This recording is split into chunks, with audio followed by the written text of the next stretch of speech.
My sister and I were born mortal enemies. Even as wandering souls waiting to be reborn, we couldn't stand each other. She was supposed to be my twin, but sharing was never in her nature.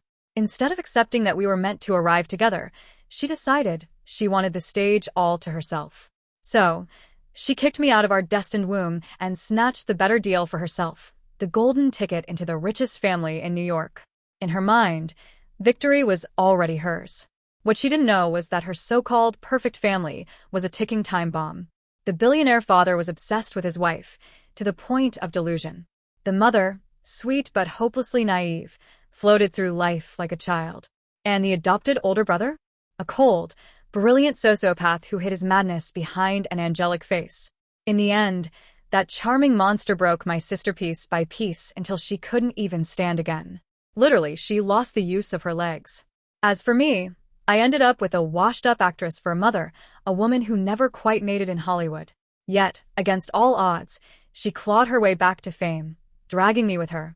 I went from forgotten child star to national treasure. My sister, devoured by jealousy, showed up at my awards ceremony with a bomb strapped to her chest. She blew us both into oblivion right there in front of the cameras. That was how I died in the spotlight. And when I opened my eyes again, everything had changed. This time, she had stolen my place. She'd forced her way into my mother's womb, sneering, "Now it's my turn to be loved, adored, and worshipped." I laughed, loud and unrestrained. She had no idea that I'd returned with an advantage, a hidden skill designed for survival. The foster brother she once feared? I could turn him into my puppet. The glamorous actress she idolized? That woman was far from perfect. She was the real demon behind the mask. My dear sister smirked, her voice dripping with fake sweetness. Enjoy being the new family freak.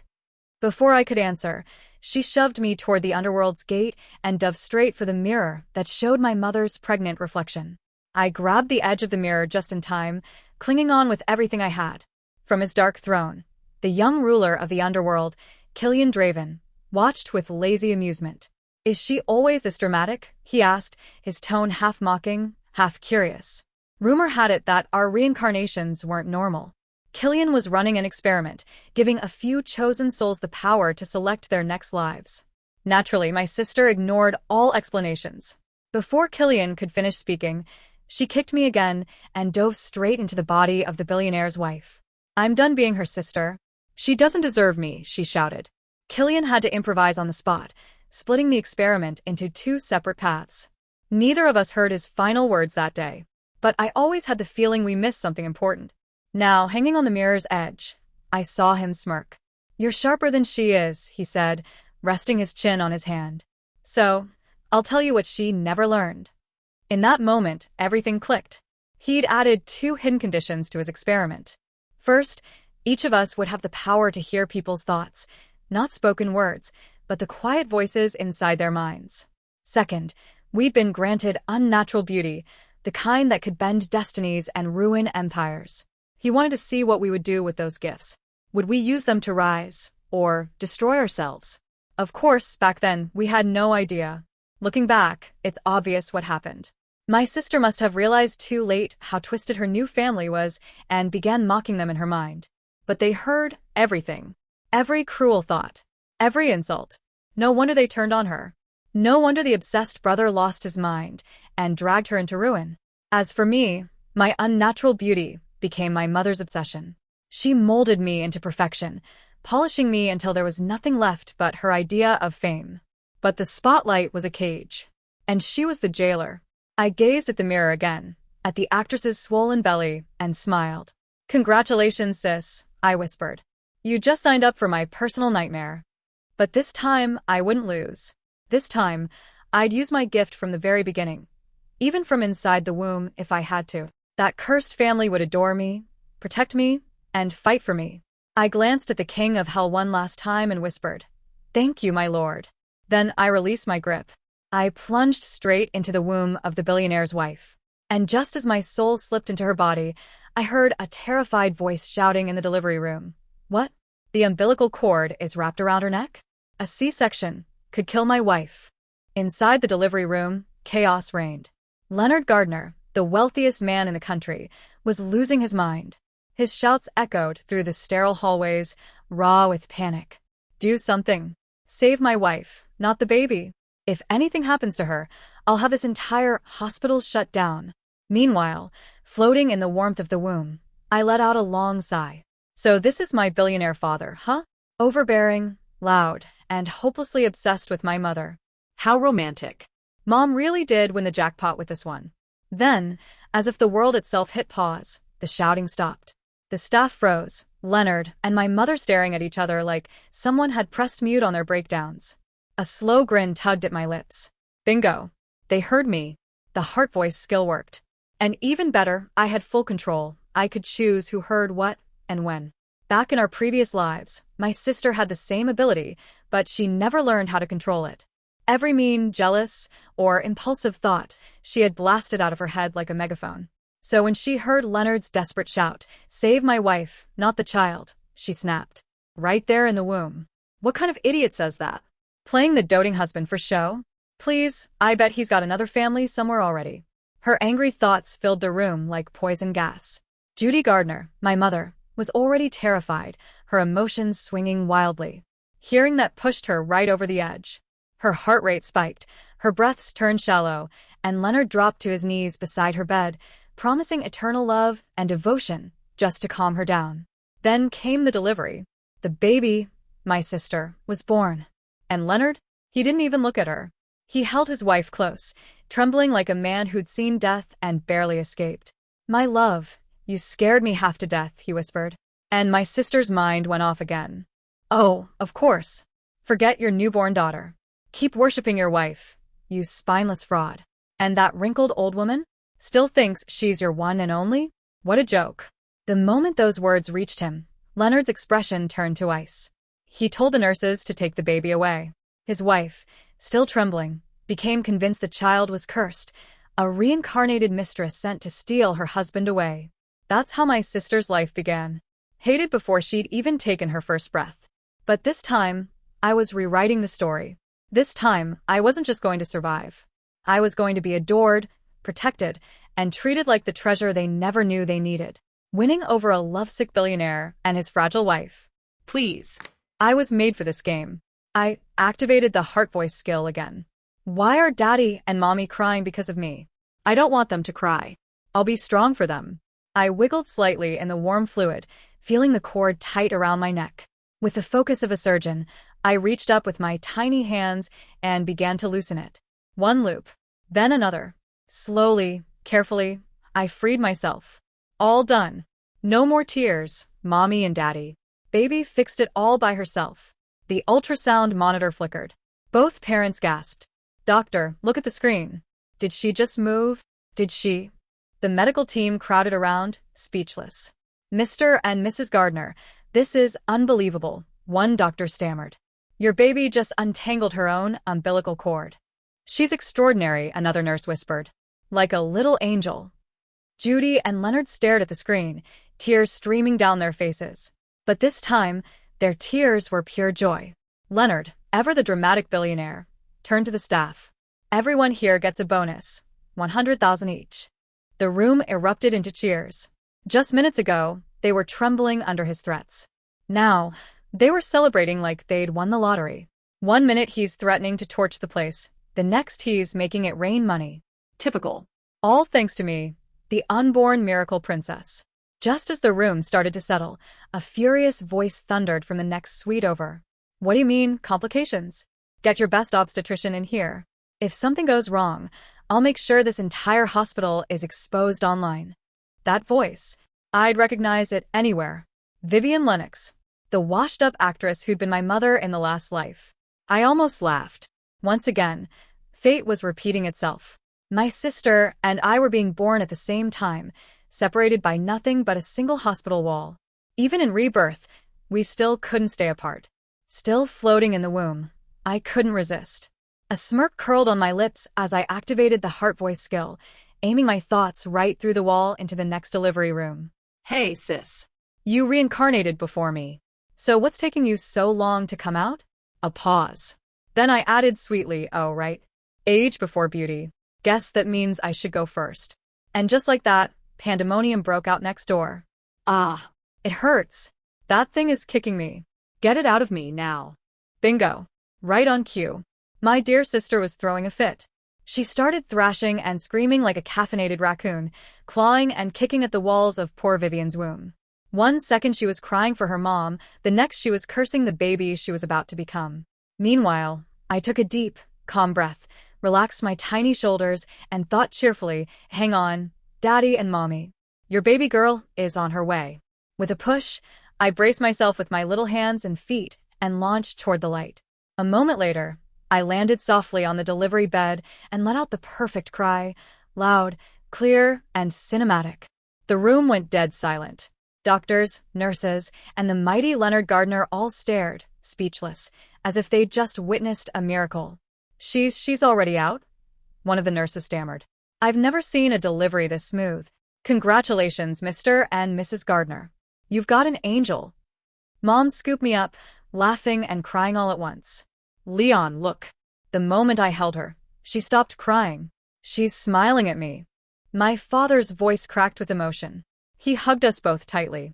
She didn't want you to suffer. That's our little girl. So thoughtful already. Right then, he named me Lucy Pearl Gardner. Heaven's precious pearl. And because my father never did things halfway, he immediately announced the creation of a charitable foundation in my name and transferred 5% of the Gardner Group shares to it. This is for you, my precious daughter, he said proudly, as if I had just cured world hunger. Inside, I was mentally doing cartwheels. Meanwhile, next door, my sister was losing her mind. Her tantrum got so bad that poor Vivian nearly fainted from the pain. Eventually, the doctors had no choice but to go for an emergency C-section. It didn't take long for word to spread. Soon the entire hospital was buzzing about two deliveries, the peaceful, natural birth of the miracle baby and the screaming, disastrous C-section of the so-called debt collector. Vivian didn't even glance at her newborn. She just waved the nurse away, muttering that she didn't want to see the baby's face. Meanwhile, I was tucked in next to my mother, cozy and warm, drifting off to sleep in her arms. The faint scent of her perfume filled the air, soft and comforting. Then a shadow fell across me. I opened my eyes to see a pale face framed by soft light, handsome, cold, and eerily familiar. Amber eyes glowed under the hospital lights, sharp and unreadable. I knew that face. It was him, the obsessive older stepbrother, the one who destroyed my sister's life in our last timeline. Every memory came rushing back. From the moment my sister was born, she despised him. She mocked his quietness, his background, his very existence. To her, he was just the unwanted guest in their perfect family portrait. He was the grandson of my grandfather's closest friend. After Grandpa's death, Dad had taken him in and raised him as one of us. But my sister never accepted that. She tormented him through school, humiliated him in front of everyone, and spread rumors that made him a pariah. Piece by piece, she stripped away his warmth until nothing was left but ice and precision. And in that cold silence, he transformed. He became brilliant, ruthless, and dangerously self-controlled. By the time he graduated, Dad had handed him the Gardner Group itself, making him CEO before 30. That's when my sister panicked. The power she'd always thought was hers had slipped away. In her desperation, she made a fatal mistake. She tried to have him kidnapped, maybe worse. But it backfired spectacularly. He survived. She didn't. Disfigured. Paralyzed. Broken. She never understood one simple truth about men like him. You don't fight a Yandra. You tame him. And this time, that's exactly what I intended to do. Wow, Big Brother is so handsome. I already like him. I lifted my tiny hands toward him, eyes wide with baby innocence, silently asking to be held. Something flickered in his expression, hesitation, surprise, and something softer. Hug, I whispered, my very first word.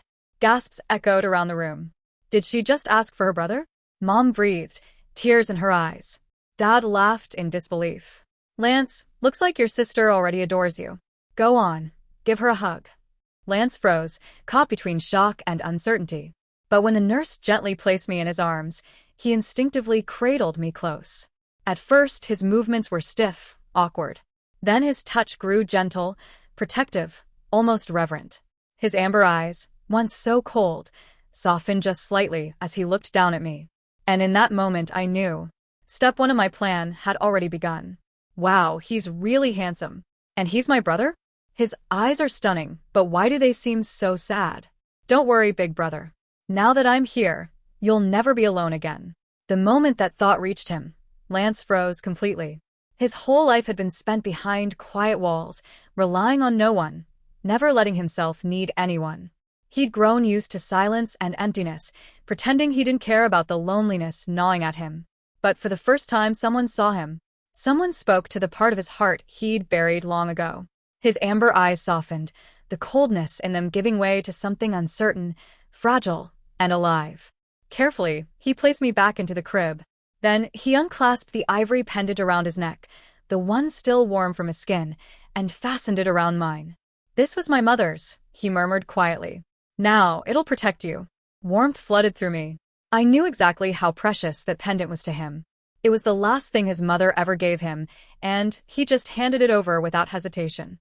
Across the room, my parents, Leon and Amelia Gardner, watched us with teary eyes, holding each other as if witnessing a miracle.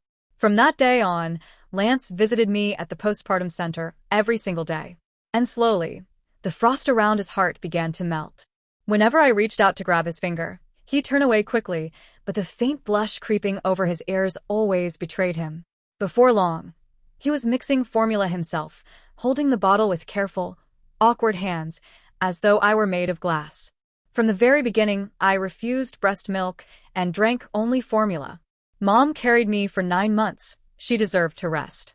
I also kept to a perfect routine, asleep by 10, awake by 7. And if I got hungry at night, I pressed the nurse call button instead of crying or waking Mom. Naturally, I became the sweetheart of the entire center. When I noticed how much people adored clever, polite babies, I couldn't resist showing off a little. First, I said Mommy and Daddy. Then came Miss for the nurses and Ma'am for the other mothers. The place erupted. Pearl's a genius, they'd say.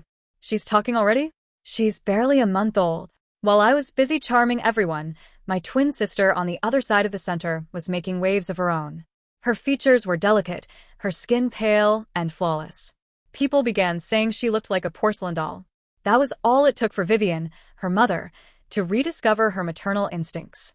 She suddenly couldn't stop doting on her, cradling her like fragile treasure and humming lullabies.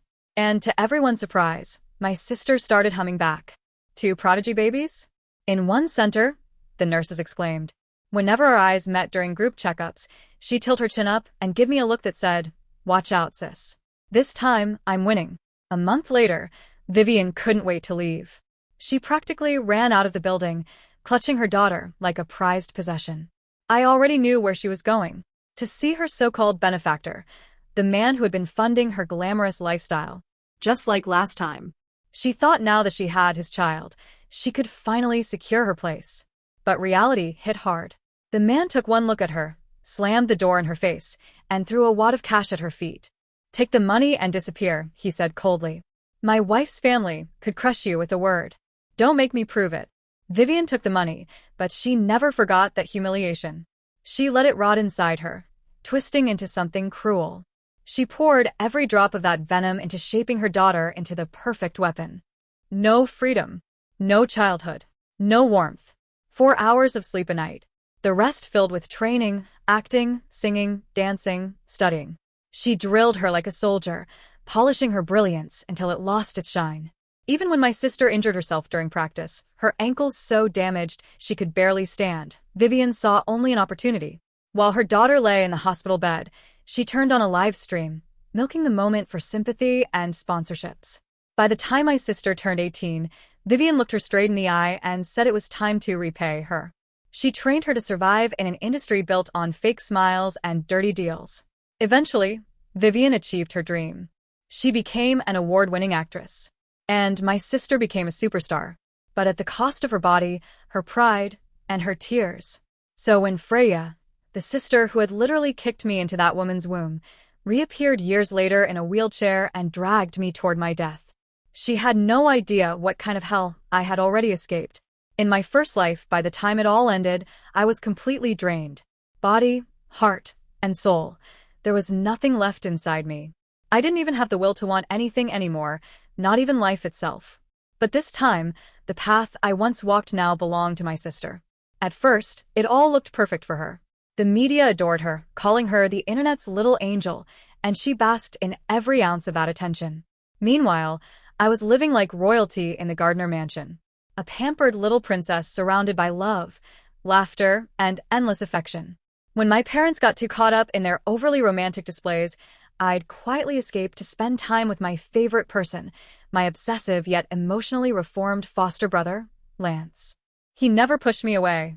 In fact, he seemed to look forward to my clinginess. In our past life, no one ever saw him. He was just a quiet ghost haunting the edges of the Gardner home, polite but forgotten. But now, things were different. He had me, and I had him. I didn't avoid him like my sister once did. I didn't treat him like some lurking threat. Instead, I made sure the world knew how much I adored him.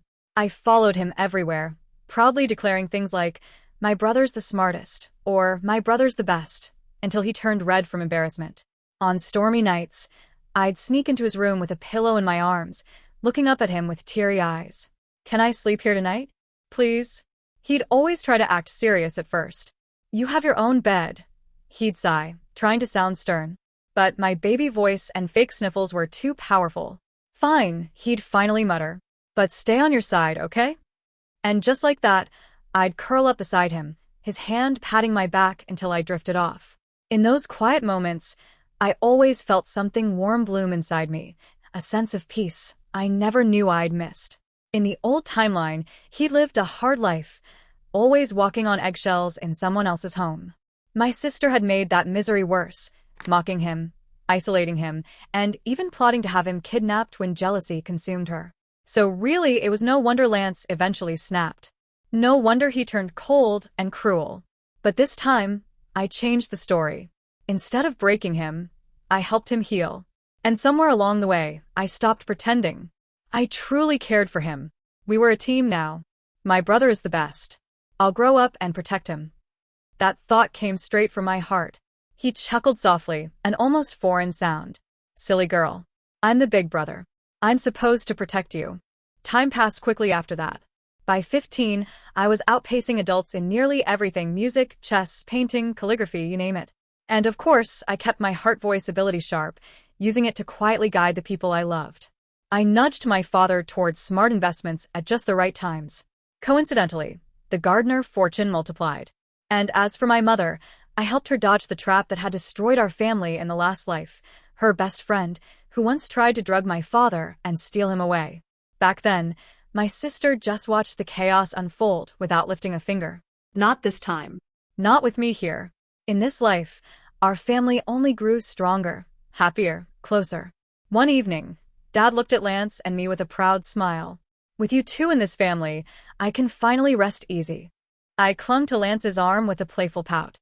"I just want my big brother to spoil me forever. I'll always be his little princess."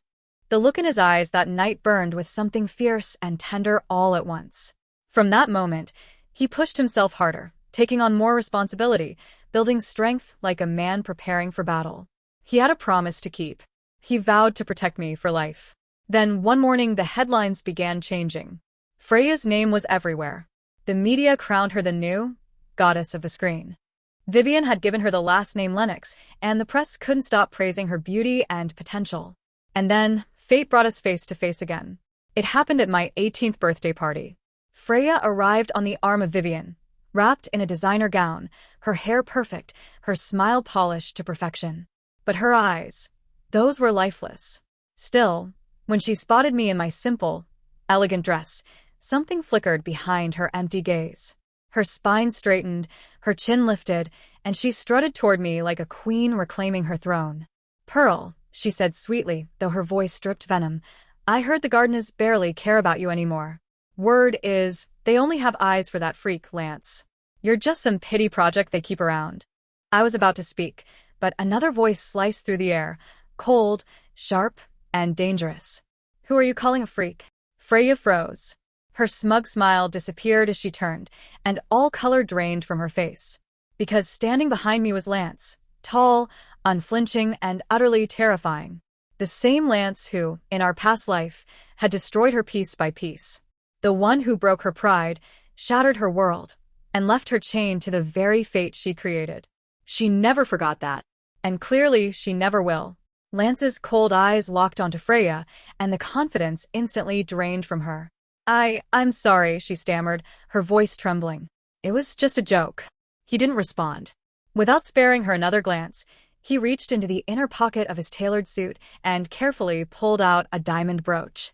His movements were composed yet hesitant, as if he wasn't used to gestures like this. Leaning closer, he pinned the piece onto my dress.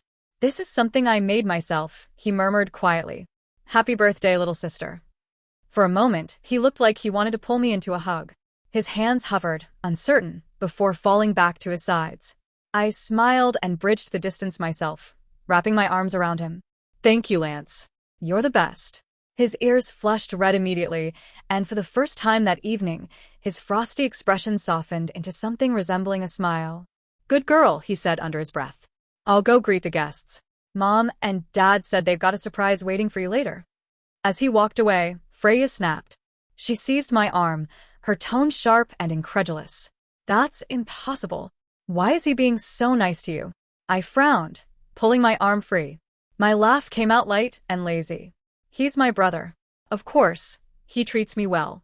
Doesn't your celebrity mom spoil you the same way? Before she could retort, a shrill voice rang out behind her. You useless child. What are you standing there for? Go make a toast to Director Martin and the others, now. Freya froze on the spot, all color draining from her cheeks. She turned slightly, her voice shrinking to a whisper. Mom, can I talk to Pearl just a bit longer? Just a few words. Vivian's face stretched into a sugary smile, clearly meant for my benefit. I was the Gardner family's cherished daughter, after all. Fine. But don't take too long, she said sweetly, before pinching Freya hard at the waist where no one could see. Freya winced, her expression twisting briefly before she forced herself to smile. I hid my smirk. So, this is your perfect little dream life? You really managed to pick the wrong road in both lifetimes, sister. That takes talent. Freya's face turned crimson with rage.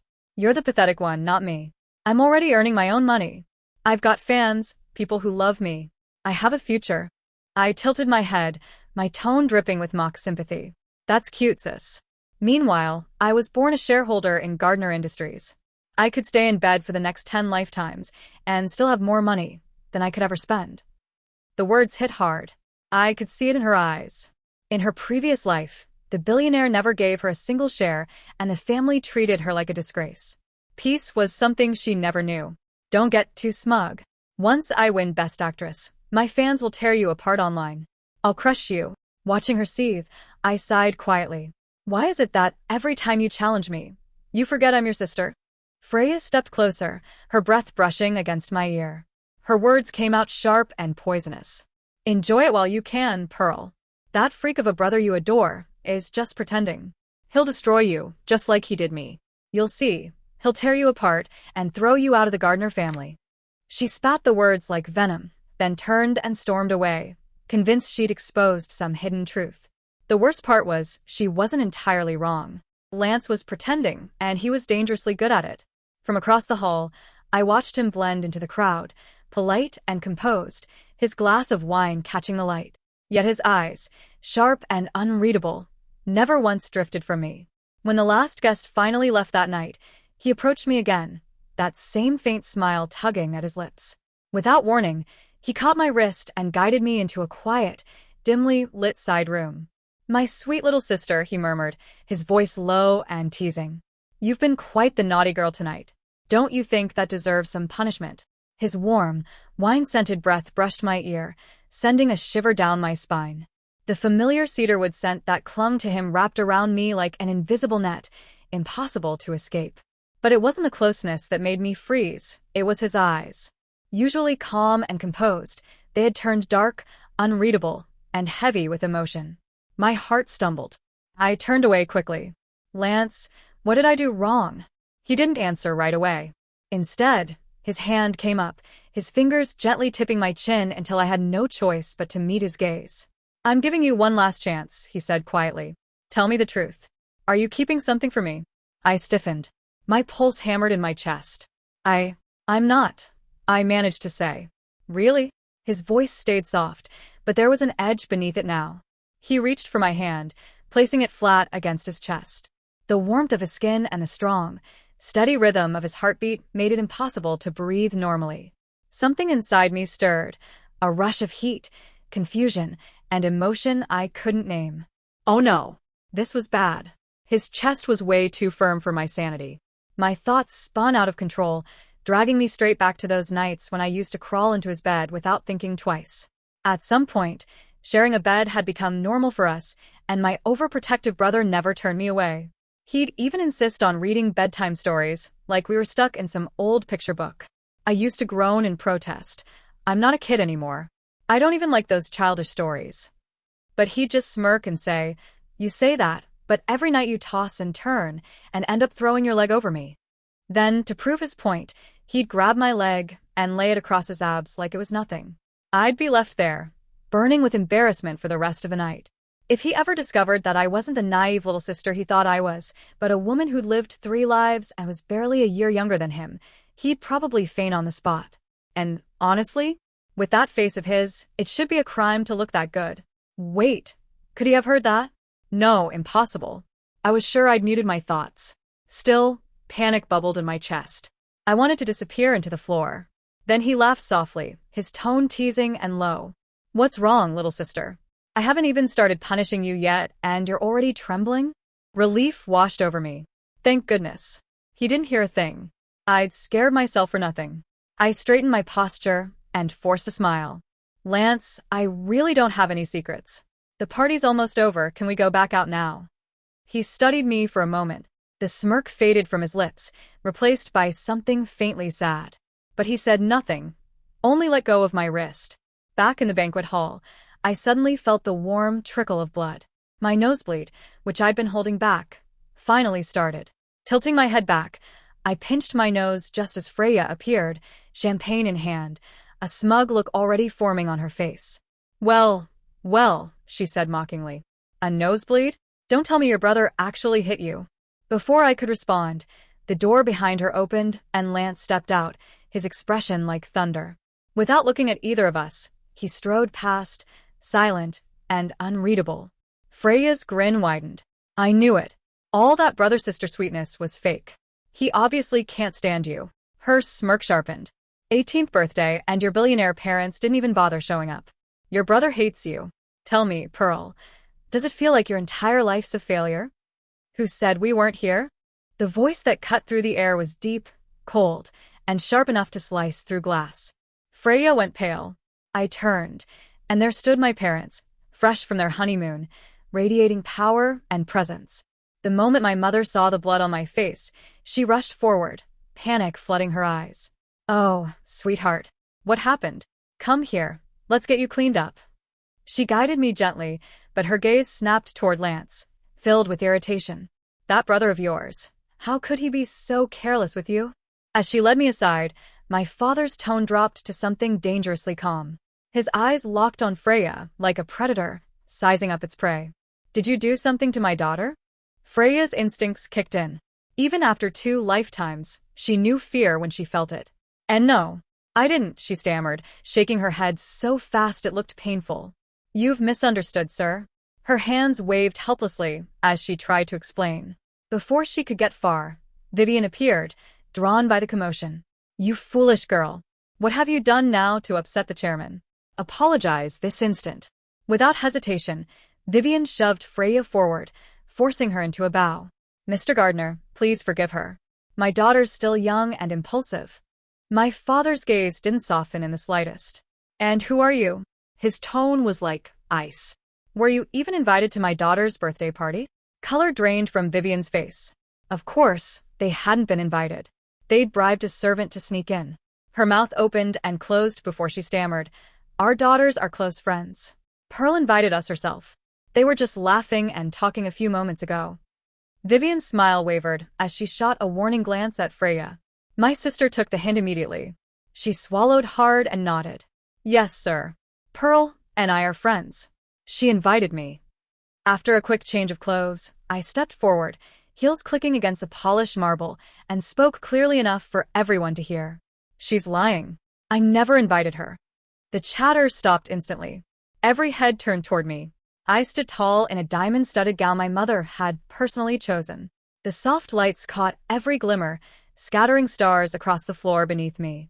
"Oh my God," someone whispered. "That's from the Italian haute couture line, right?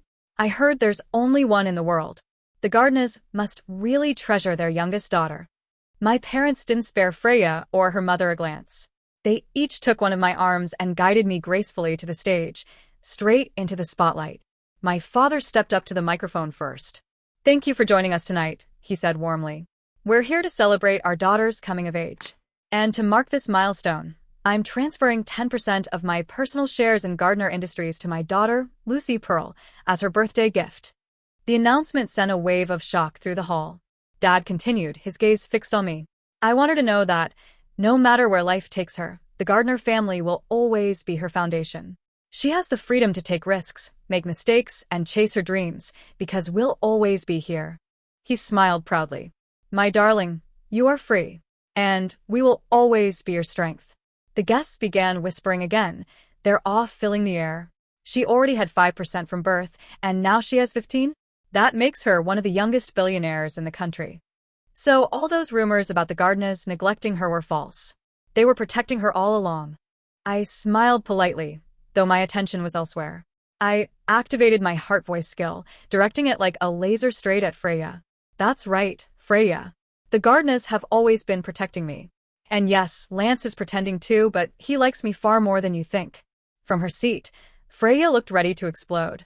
But before she could cause a scene, Vivian slapped her hard and yanked her up by the arm.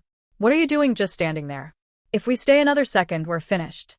They turned to leave, but Lance appeared at the side of the stage, calmly pushing a cake cart.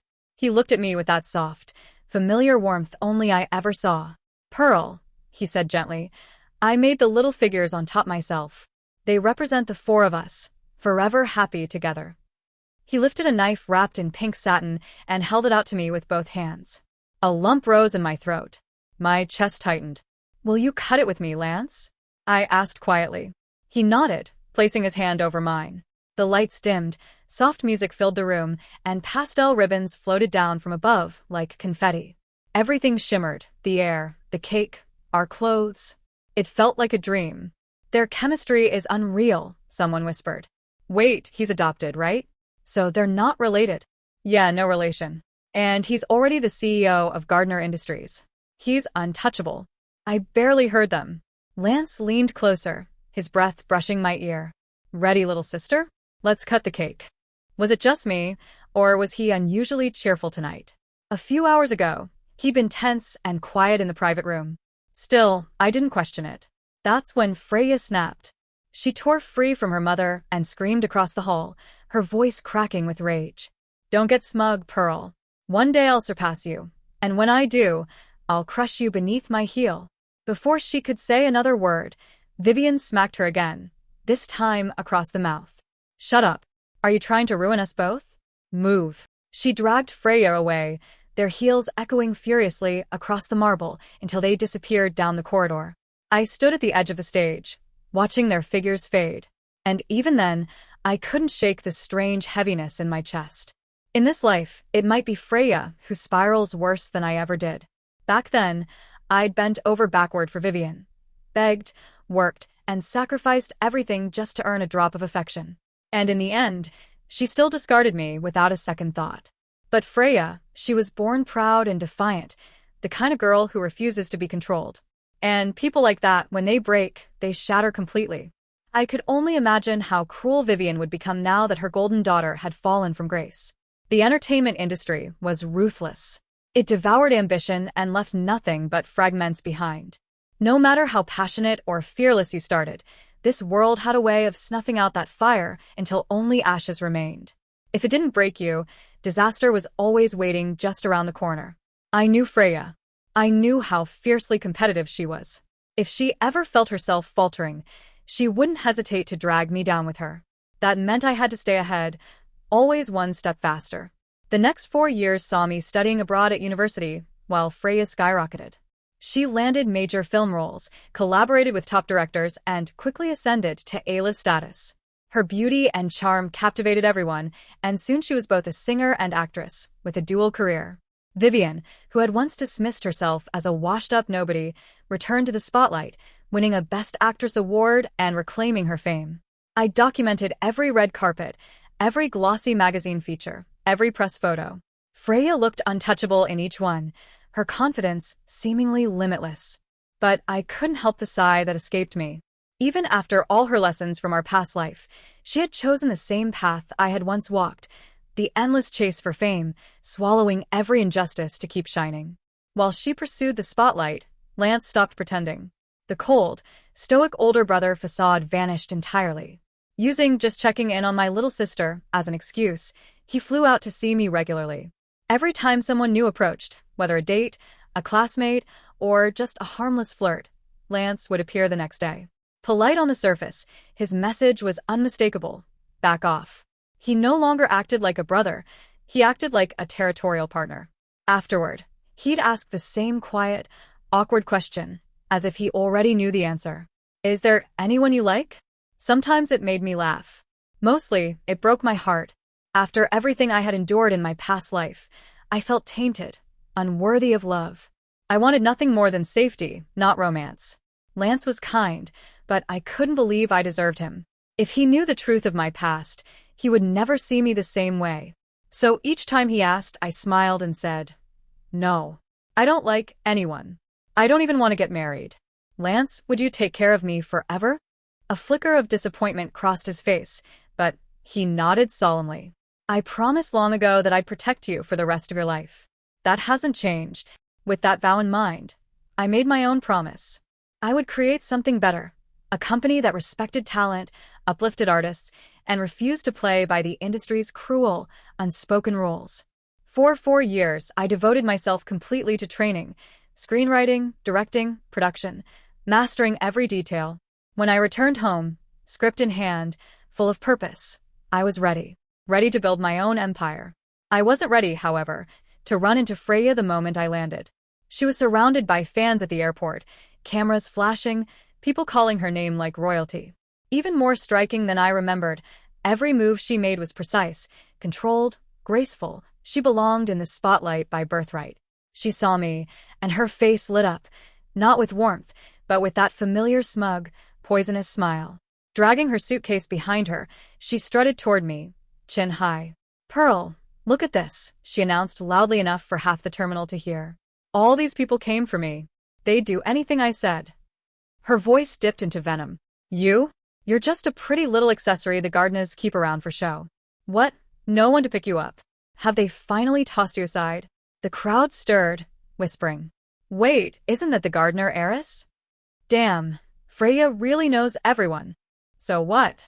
Being born rich isn't a skill. Pearl can't hold a candle to her beauty and talent. Of course. She's our queen. We love you, Freya. The praise only made her straighter, taller, drinking it in like sunlight. Then her gaze snapped back to me, cold and sharp. "Just wait," she hissed. "I'll win Best Actress. And when I do, I'll crush you under my heel." I didn't dignify her words with a reply. Silently, I wheeled my suitcase past her and walked outside. There, waiting at the curb, was a sleek black Maybach, polished until it mirrored the streetlights. Leaning against it, arms crossed like a vigilant guardian, stood Lance. The moment he saw me, his jaw tightened. I tugged lightly at Lance's sleeve, pouting just enough to soften him. "Let's not talk about her today. Just take me home, okay? What did Mom and Dad have the chefs make for me?" The irritation in his eyes vanished almost instantly, replaced by that gentle warmth he reserved only for me. "All right," he murmured. "All your favorites. Let's go home." Back in Manhattan, I noticed how much had changed during my years away. My father, once a cold and commanding tycoon hopelessly devoted to my mother, had completely stepped down from Gardner Industries. He'd handed the entire empire over to Lance. And what were my parents doing instead? Traveling the world like newlyweds, eating, laughing, exploring, living a never-ending honeymoon. I couldn't help but smile. Who would have imagined that the iron-fisted CEO would trade boardrooms for beaches and wine tastings in Santorini? But what surprised me most wasn't my parents' happiness. It was my father's complete trust in Lance. No hesitation, no safety net, just pure confidence in his adopted son. After a couple of weeks of rest and readjustment, I finally brought up my dream project, investing in a film of my own. The family didn't hesitate for even a second. Dad leaned back with a grin. Go for it, sweetheart. Whatever you need, we've got you. That was all I needed to hear. I smiled wide and immediately roped him in as the honorary chairman of my new company, Starlight Studios. Dad, I said playfully, with you at the top, Starlight's going to burn brighter than anything else in the industry. He blinked, realizing a moment too late what he'd agreed to. But before he could change his mind, Mom pinched his ear and said, You finally have a chance to help your daughter, and now you want to run? Don't even think about it. And that was that. Both Dad and Lance rolled up their sleeves and got to work helping me find directors and actors for the script I'd been polishing for years. As fate would have it, director Martin West, the same man who had once propelled Freya and Vivian into fame, fell in love with my story. He agreed to take on the project, and Lance personally approved the deal. The fish had taken the bait far quicker than I expected. Now it was time to begin my revenge. Exactly 1 month later, Vivian and Freya were officially cast as the lead actress and her on-screen mother. They were thrilled, so thrilled they insisted on throwing a banquet for the entire production team. Dad had no intention of attending, but the second I gave him a pleading look, Mom took his arm and said, We're going. End of discussion. Naturally, Lance accompanied me as my date. Vivian entered like she was walking the Oscars red carpet. Every strand of hair in place, every jewel perfectly catching the light. Even now, she radiated glamour, possibly outshining Mom that night. Freya, seated conveniently next to me, leaned close with a smug smirk. Surprised, Pearl? Didn't think we'd end up side by side again, did you? She purred. My acting's so good, even that freak Lance believed I was worth casting. The gap between us is shrinking fast. Before long, you'll be back under my heel. I lifted my glass, took a slow sip, and laughed lightly. Oh, and how exactly do you plan to crush me this time? With the same dirty tricks you always use? Her face went crimson. You have no right to judge me. You climbed up the same way in your last life. Don't pretend to be pure. We're both playing the same game. I met her gaze, calm and steady. No, Freya. We're nothing alike. I fought against it every step of the way. You embraced it. Purity and dignity don't come from a spotless record. They come from within. And you? You don't have either. So, if anyone here is shameless, it's you. With that, I stood and made my way toward the restroom. But the moment I stepped into the hallway, the world tilted. My vision blurred, my balance faltered. Freya's hand shot out, catching my arm in a mock gesture of concern. Pearl, she whispered sweetly, her tone laced with poison. Words like that won't save you. Let's see if, after tonight, you still dare to talk about dignity or innocence. I tried to scream, but nothing came out. My limbs were heavy and unresponsive. Still smiling, she led me upstairs to a private guest room, locking the door behind us. Then she turned, her mask slipping into a twisted grin. Moments later, the door opened again. Several men walked in, led by none other than director Martin West himself. He looked both eager and cautious. Freya, are you sure this won't come back to bite us? Freya leaned close and whispered, her voice sharp and cruel. Relax, Director Martin. After tonight, she'll be finished. And her father? He won't be able to protect himself either. My heart thudded in terror. They weren't just setting me up, they were targeting my parents too. The men advanced, eyes gleaming with hunger, hands twitching with anticipation. And in the corner, Freya stood with her phone out, recording everything. The next moment, the door burst open with a violent crash. Lance stood there, fury burning in his bloodshot eyes, the kind that could tear through walls. Without a word, he strode inside and sent Freya flying across the room with a single, powerful strike. His security team rushed in behind him, precise and ruthless, subduing every man present before they could even blink. I stumbled forward in shock and fell into his arms. My voice trembled as I tried to calm him down. Lance, it's all right. I didn't drink the wine. Before I could finish, he leaned down and pressed a soft kiss to my forehead. The warmth of it stole my breath. Pearl, he murmured, his tone rough with emotion, promise me you'll never risk yourself like that again. I couldn't stand it if anything happened to you. My cheeks flushed hot, my heart pounding. I tried to look anywhere, but at him. Then I gasped. Dad. Go save Dad. Before Lance could react, My father's amused voice drifted in from the hallway. Relax, sweetheart. Your old man's just fine. Want to know what your dear stepmother's up to now? Turned out, Vivian had tried to drug him too. But my dad, always sharp, saw through it instantly and pretended to play along. Mom had been waiting just outside. When Vivian tried to spring her trap, Mom stormed in with reinforcements and smacked her across the face before recording everything. Vivian's confession, her motive, even the part where Freya convinced her to help. Vivian admitted it all. Freya had promised her that if the plan worked, she'd finally replace my mom as the billionaire's wife. But Freya's ambitions went even further. She wanted my entire life, my name, my place in the Gardner family, even my identity. Her plan was calculated and cruel.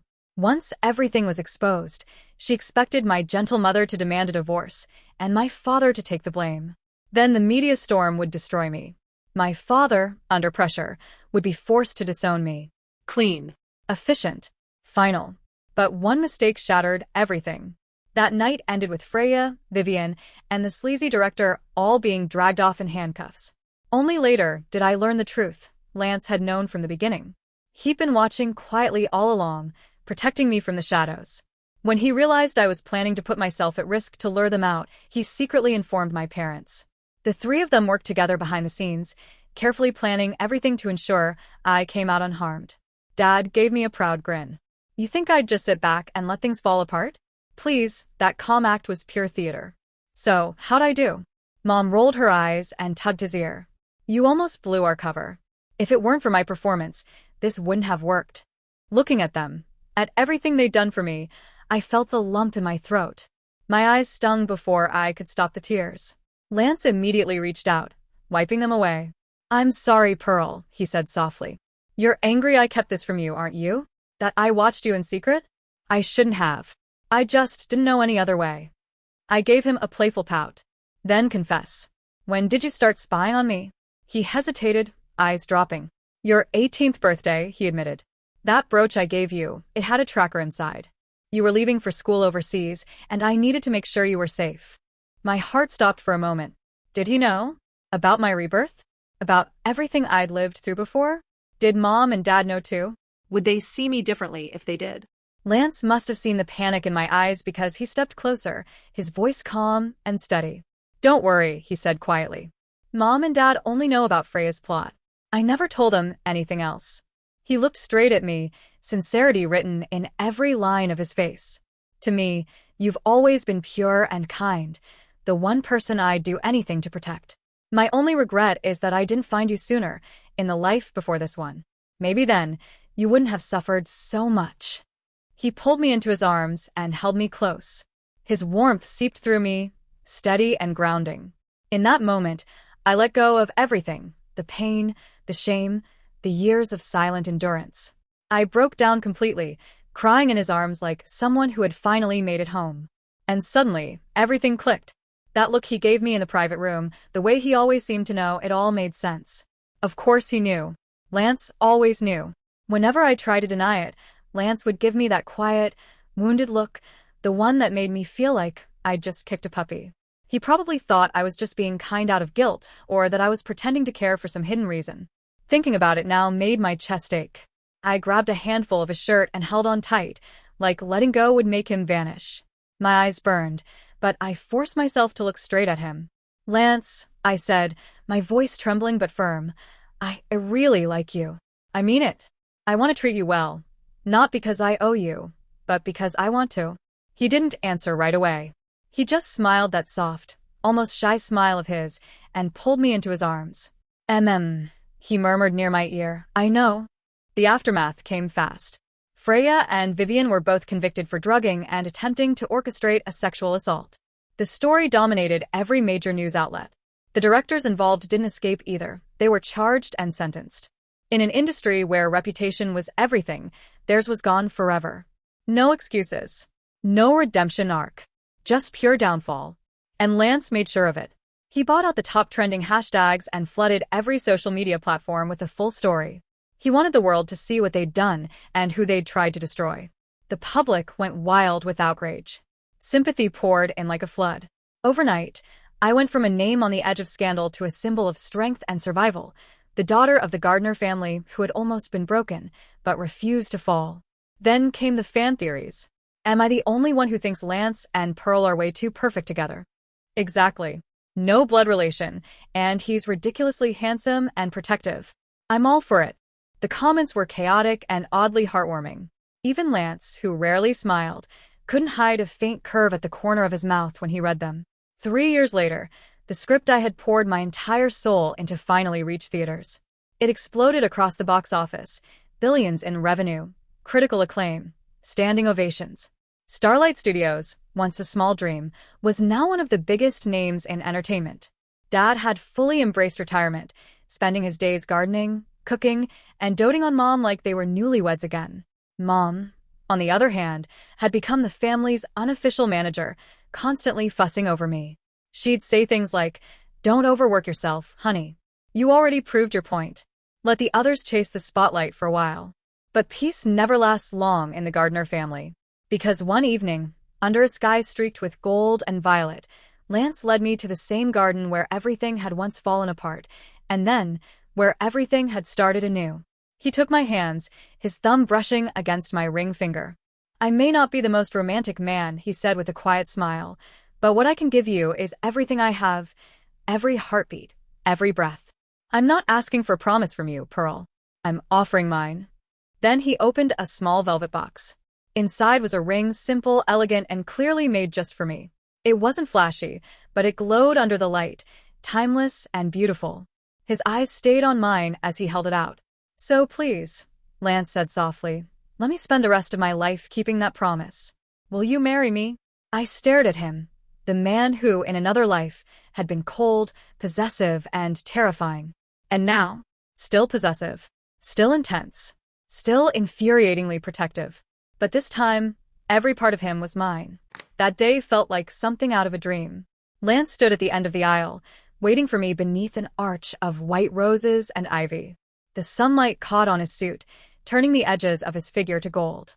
And in that moment, I finally understood this was where I belonged. The tears came before I could stop them, warm and endless. Lance saw, smiled gently, and reached for my hand. His fingers trembled as he slipped the ring onto mine, his eyes soft with emotion that needed no words. When he pulled me close, the world seemed to fade away.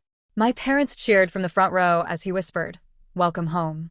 We were married on a private island Lance had bought in my name, hidden away in the Caribbean, surrounded by turquoise waters and skies, so clear they looked painted.